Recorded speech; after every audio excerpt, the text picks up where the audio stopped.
Okay, Hinebra tsaka SMB no, game 5 nung Philippine Cup semifinals no.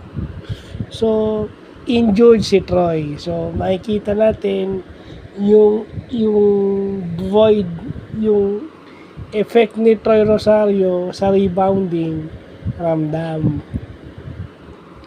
So although ginamit mo yung mga bench mo dahil nga siyempre nawala si Troy, kasi sigurado naman ako na kung hindi injured si Troy at hindi na injured si Troy Rosario, si Troy pa rin naman yung nasa loob.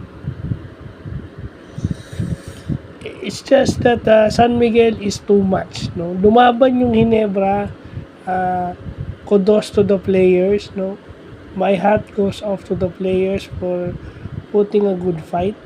Pero hindi mo tatalunin yung lalim ng bench ng San Miguel. Sipin mo si Marcio Lassiter, sa dulo pumutok. So kahit maganda yung nilalaro na nagrarally yung Hinebra, sa dulo pinapakita naman, pinapatay agad ng mga 3-point shot o mga ni Marcio Lassiter at yung ibang mga players, no? At saka si Junmar and si Mo, yung dalawang nagpapalitan sa center position, parehong double figures. So kawawa naman si Japet. Pag umupo siya, walang tutulong. Samantalang yung kapalitan ni Junmar, double figures din. And si CJ Perez, 20 points sa laro na to. So, matitingnan naman natin na talagang mahirap talunin yung SMB offense-wise. So, lagay na lang natin sa ganun. I think, no, gone are the days na si Bong Hawkins, si Pochwinho, si Jojo Lastimosa, si Johnny A yung player mo, ha? Si Ruel Gomez yung player mo. That is 30 years ago.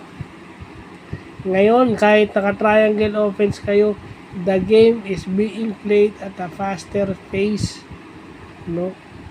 At safe to say na mas physical lang PBA sa NBA.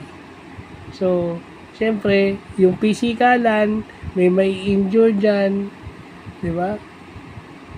Pag dumedepensa ka, mai-injured ka. Minsan, pag umu-opensa ka, hindi mo gusto, may nagpapapala sa katawan mo, sa tuhod mo, or sa ano mo, matatapilok or anything, yung mga ganyan. It's very evident na yung lalim ng bench, ginagamit mo all throughout the tournament. Kasi nga, di ba, by philosophy, as a professional basketball coach, pwede mong hindi gamitin yung players mo basta manalo kayo. Well, now, it's a recipe for disaster. Kasi, tingnan mo yung ginawa ng TNT. Malas si Enciso, ibabalik ko si Reynang Batak. Si Reynang Batak yung tumira ng 4-point shot na nagpanalo sa TNT. At ano yung sinabi ni Chot? Kaya kami nagkaroon ng off-season acquisition dahil alam namin itong tournament habang tumatagal, baka may ma-injured na player, so may magi-step up para sa kanila. So that says a lot. So, yun lang pa.